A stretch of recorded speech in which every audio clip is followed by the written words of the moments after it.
Welcome to the Happy in the Mess podcast. We are your hosts, Marlena, Sherry, and Matthew. We are therapists and coaches, and we want to share our own stories with you, as well as the wisdom, insights, and tips we've learned along the way. Thanks for tuning in to this episode. Welcome to today's episode of Happy in the Mess podcast. We started this discussion because there are so many challenges to being human today. We want to offer you, our listeners, our observations, insights, and advice from our expertise as mental health counselors and as coaches.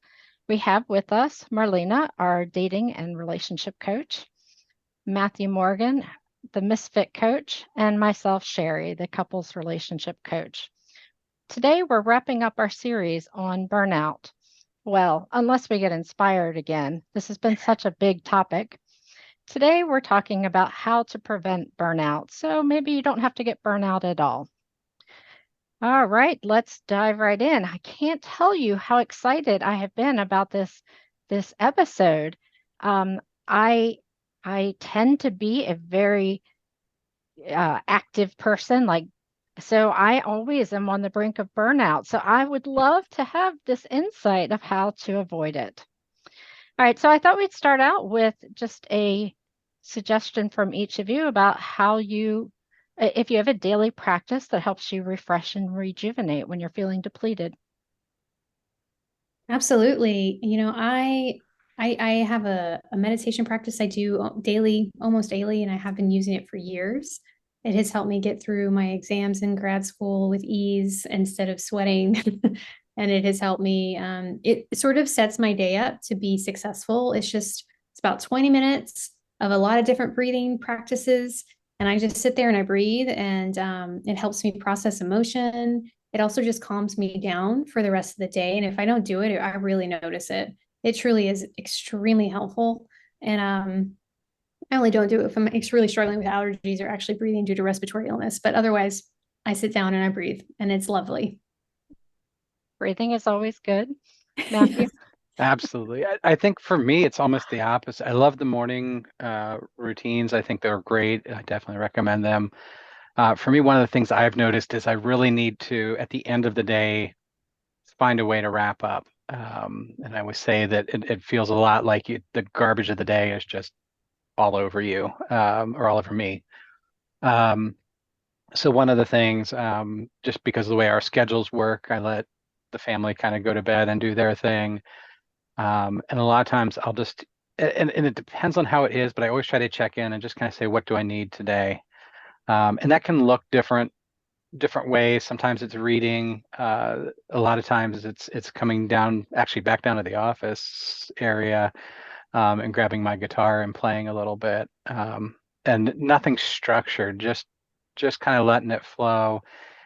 And it's almost just kind of a break to just allow to flow into the end of the night and not have all of that stuff jumping on and jamming up my sleep.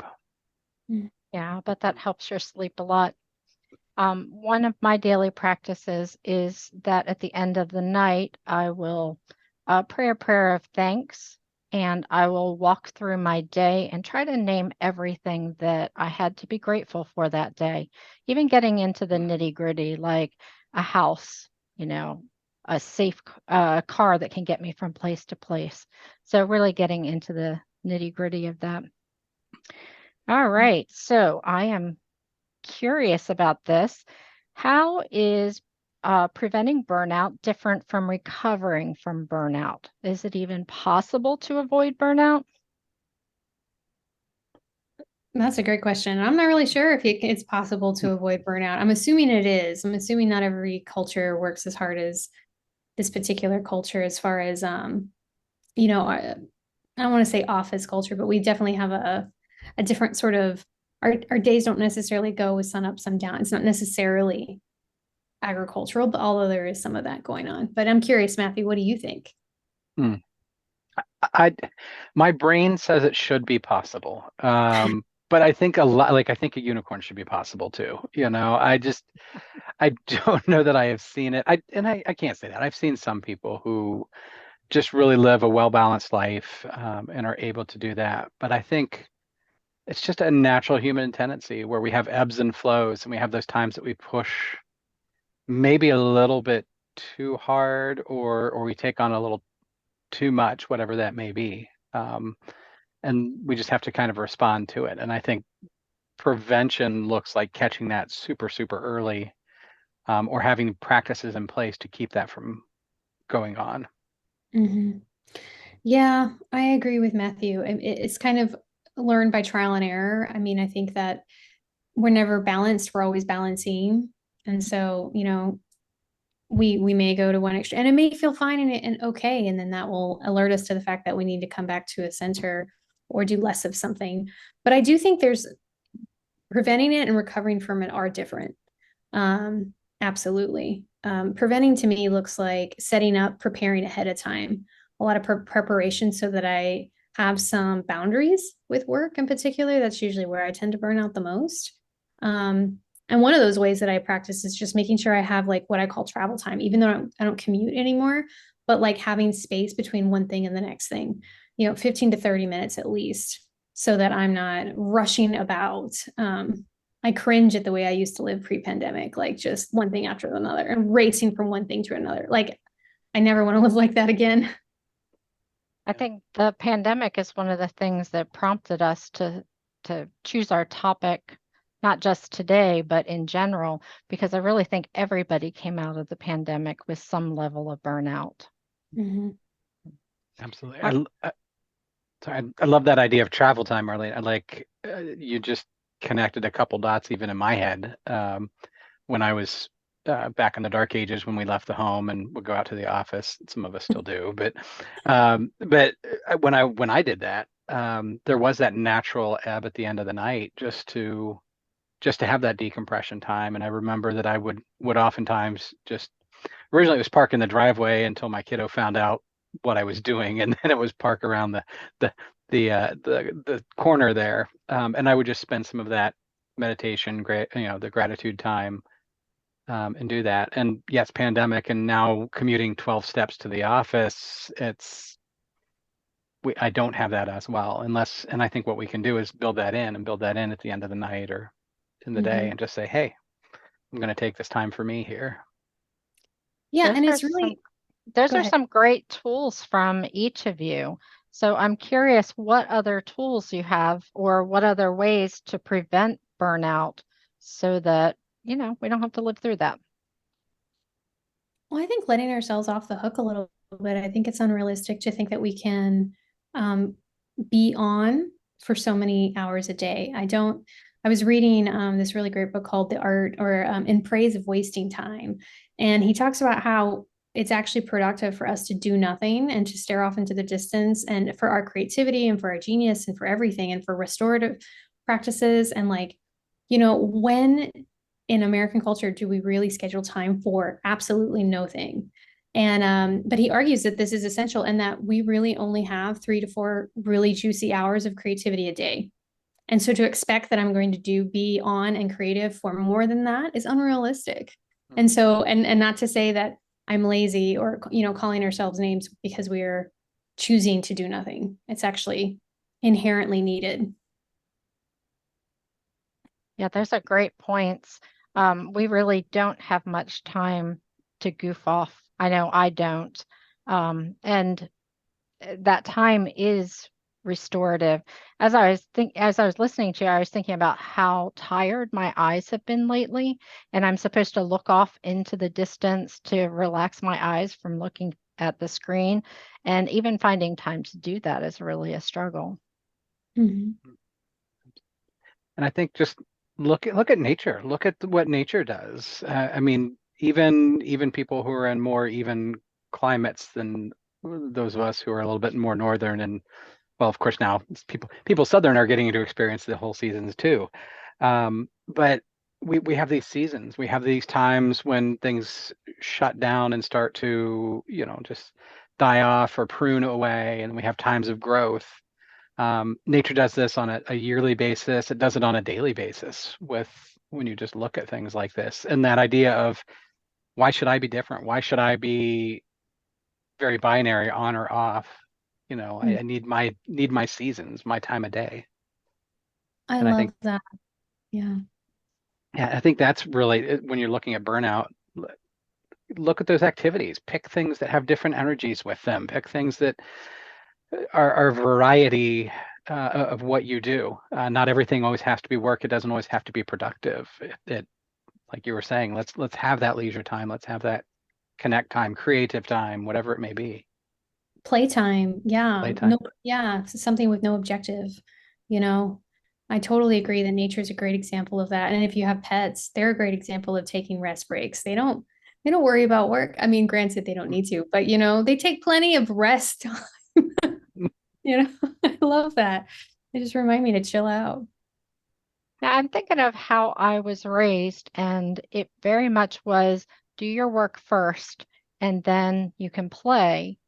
And I, of course, was allowed to play, but that kind of set up that dynamic of be productive, and then you've earned that break. So Mhm. how does that fit into preventing burnout? I think it's needed. I mean, it's going to depend on the person here because it's how do you balance this out? Working with ADHDers, if we have the natural chaos energy, everything is always zoomy. So we need to have maybe some of that be productive. But I think maybe that switch might be, at least what I was connecting there, that switch might not be, hey, I earned this particular leisure time. It's this leisure time is necessary. It's what I need as a person. I need playtime. I obviously looking at my background, I'm fluent in toys. And it's very common for me to sit down with just a small Lego set and build things and connect. And it's fun, it's creative time. And it's not something I deserve, it's not something I earned, it's something I need. Yeah, well said, Matthew. I think that's so true. When I was in the Peace Corps, I really noticed how, and arguably in a society that was more survival based, it's not like necessarily our culture, and it was agricultural, and even very good example the seasons, like they would work really hard during, harvest and planting, but then there was like a lot of nothing and a lot of visiting, a lot of social time, and a lot of just hanging out and cooking food in between those seasons. But even during the day they'd wake up really early before the sun was scorching hot, do all the cooking for the day, get the men out the door into the fields. And then there was like siesta, like for hours in the hottest part of the day where nobody did anything but swing around in hammocks. And like that was great and eat ices. And then there would be a little bit more activity that would pick up at the end of the day. But like I just love that rhythm. And it just reminded me like you can work hard, but it doesn't have to be all day long. And no one needs to work in the hot sun. I mean, like, and they just can't. You just can't do that. I mean, again, they needed the break, but so do we. Just because we're in front of a computer, in a different, scenario, we need it.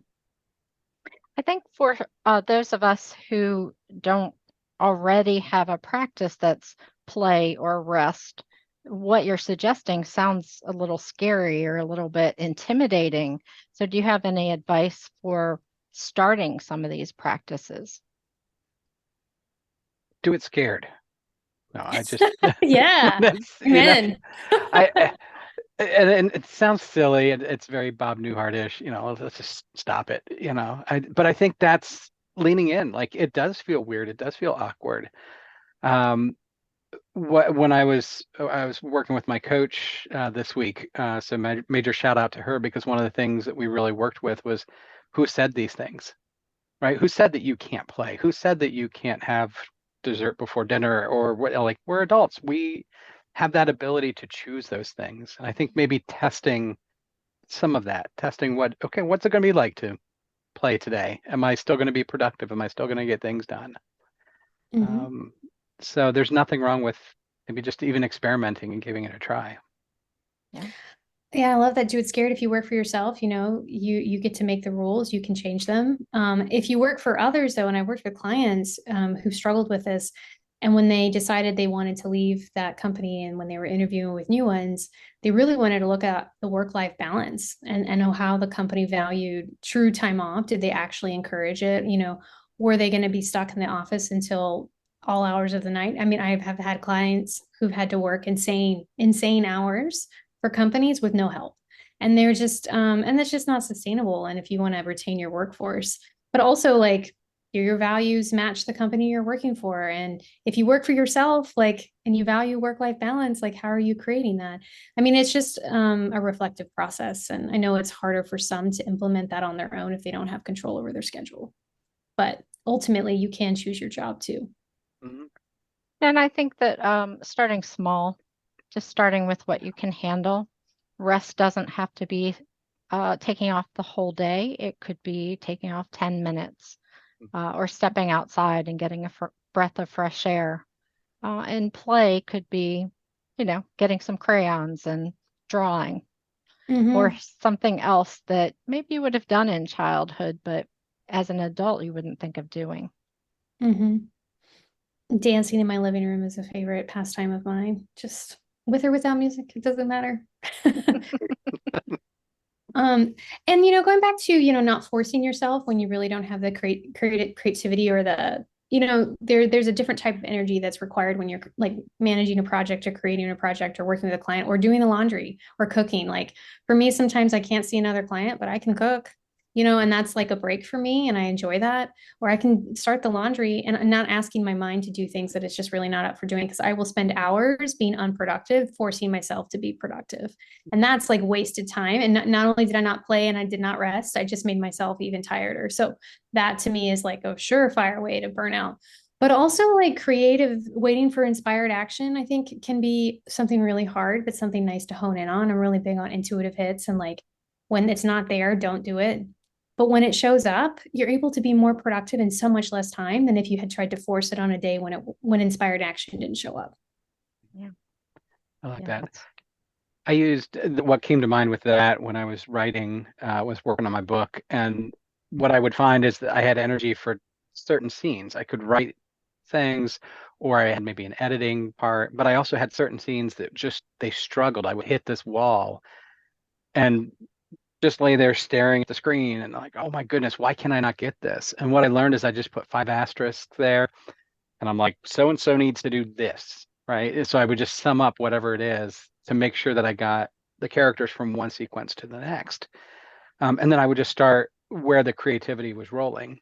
And then it's real easy to do a find and go back and, oh, here's my asterisk. I need to go back and fill this in.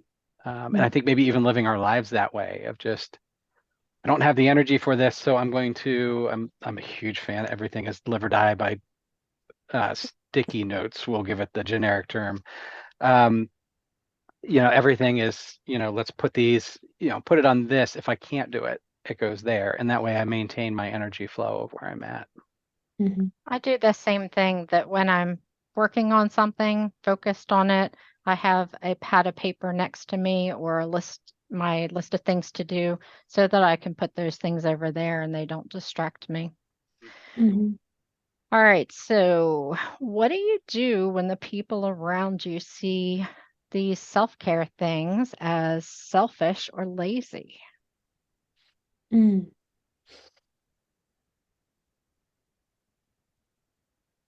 Tell them to mind their own business. No, I don't know. Maybe that's the first thing that comes to mind. I think it's Mm-hmm. tough, and I think it depends. So I think it depends on who this person is. This is such a broad question.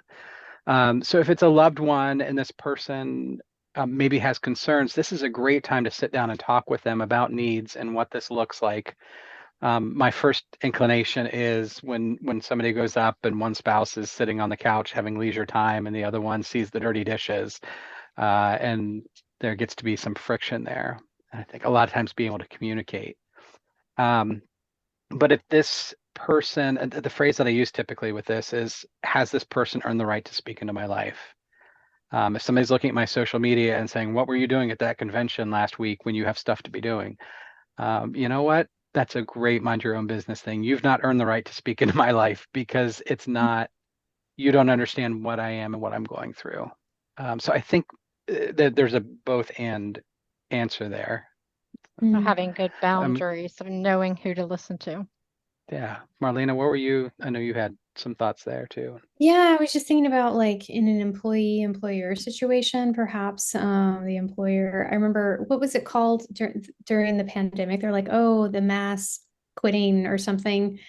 what was that called? Do y'all remember the Exodus? And Was people weren't really quitting. They were just putting in the actual 9 to 5 hours. And that was what was so ridiculous about it, where they were like, oh, people are not doing more than the 9 to 5. How dare they? And it's like, what?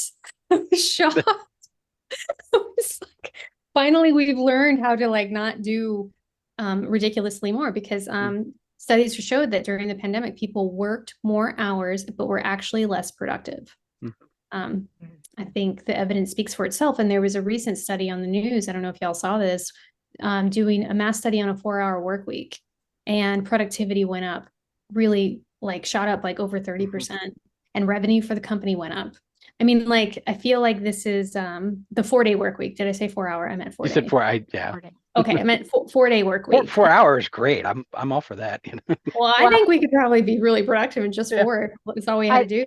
I know there are some statistics about how many hours a person actually works in an 8-hour period of time. And I don't know that it's that much higher than 4 hours.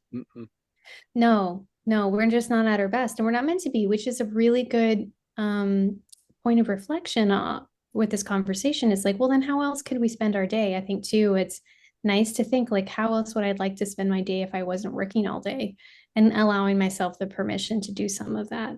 But when it's like you're in a company culture where the culture is to overwork and work overtime, and you're looked at weird if you're not following along.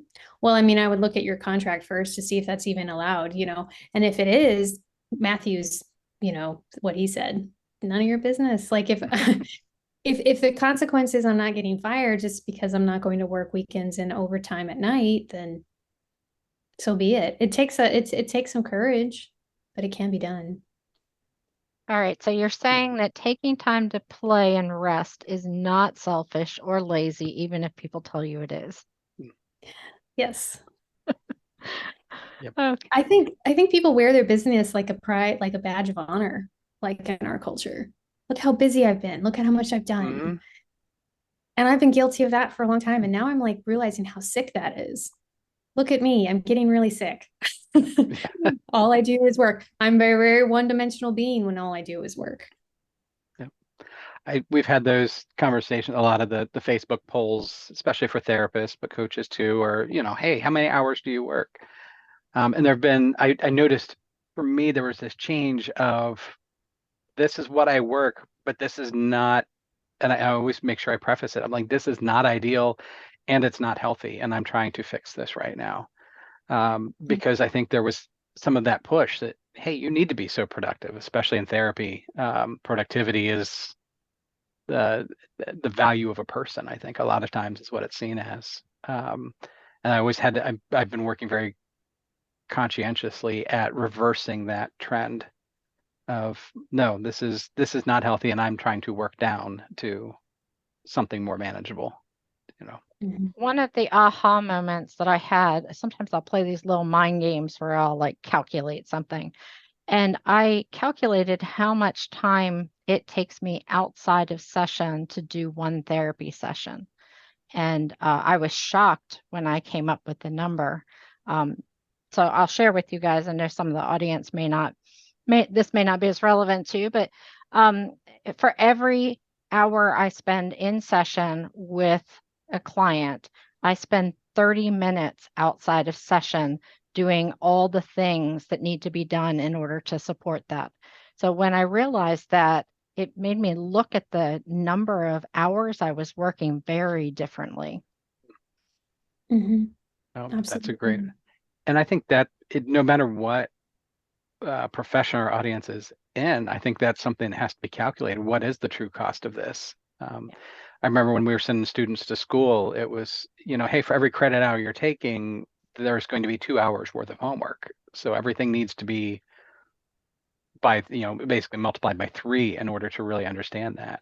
And I think maybe that goes towards preventing burnout. It's just recognizing what's the actual exchange here. Yeah, and the exchange too is not just like time and money, energy, time away from other things that need your attention. Yeah, the cost is well beyond just financial. One of the things that I do that I consider accountability for myself is I keep track of the number of hours that I'm in my office. Now, I also do work at home, and maybe true accountability would be tracking that as well. But I feel like I need to know so that I can adjust and have realistic expectations of myself. Mhm. Yeah, That's great. absolutely. I remember when for those of you who don't know, I went to divinity school and we studied a few different theologians. And I remember reading, I took some Quaker spirituality. It was not a Quaker school, but I was very interested in it. And I remember reading this Quaker author discuss how he had decided after much discernment that he was going to start working part-time or cut back his hours significantly. And they realized that they could do with less, he and his family. And because they realized that they needed time to rest, to worship, to just be still, to play, and how that was so much more important for their lives.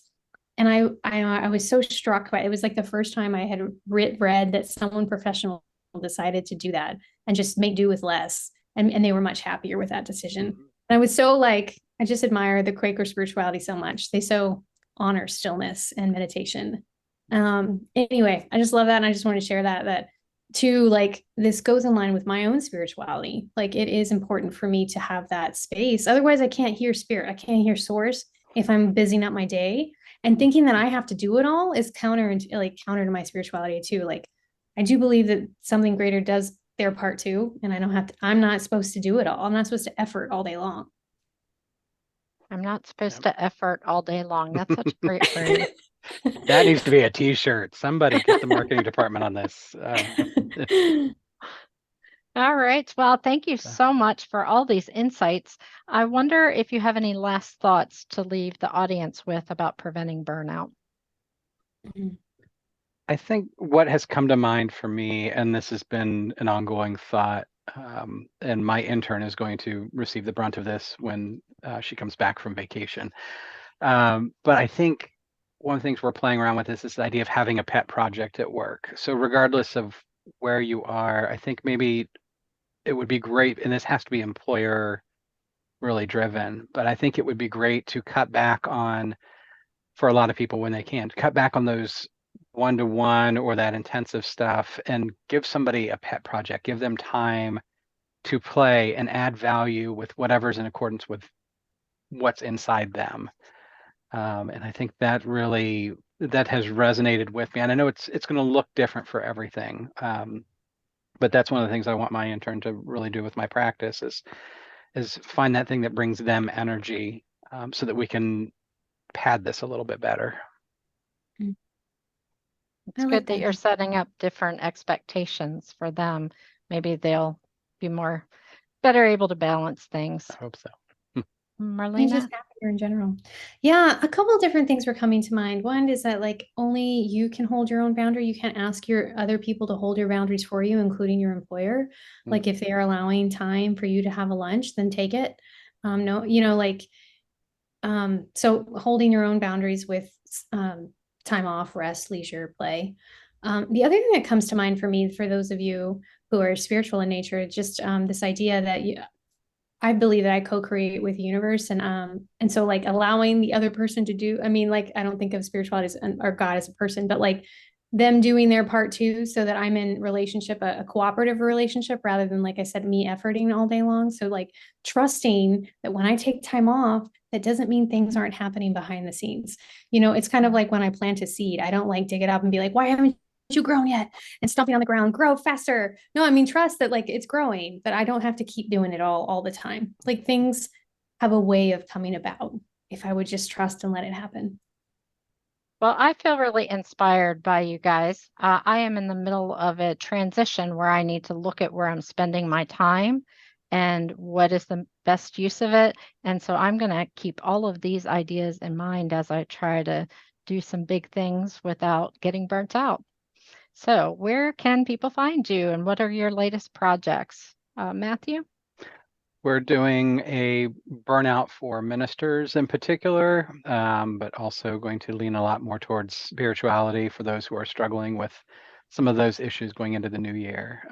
And that can be, you can find me on my site at matthewemorgan.com or Misfit Refuge are great places to look me up. Right. Do you have a book out? You said you wrote a book. I did. I love how I dropped this in there. It's been a little bit. I've got a couple things I like to toy with being an author. So they can look me up on Amazon. I've got a couple. One's a documentary of a gentleman who bicycled across the country. And then also have some spec fic work in there. So kind of some fantasy stuff that I like to play with. So, Oh, that's fascinating. yep. Great. Marlena?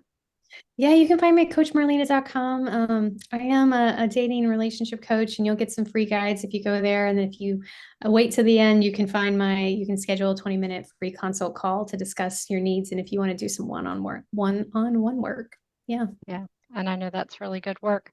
I'm Sherry Timko. You can find me at sherrytimko.com. And I am launching a brand new program. It's for couples who want to break out of roommate syndrome, and we're using dating to do that. So, really, it's a married dating program. Love that, Sherry. That's Yes, exciting. awesome. All right. Well, thank you all for joining us today, and we'll look forward to talking to you next time.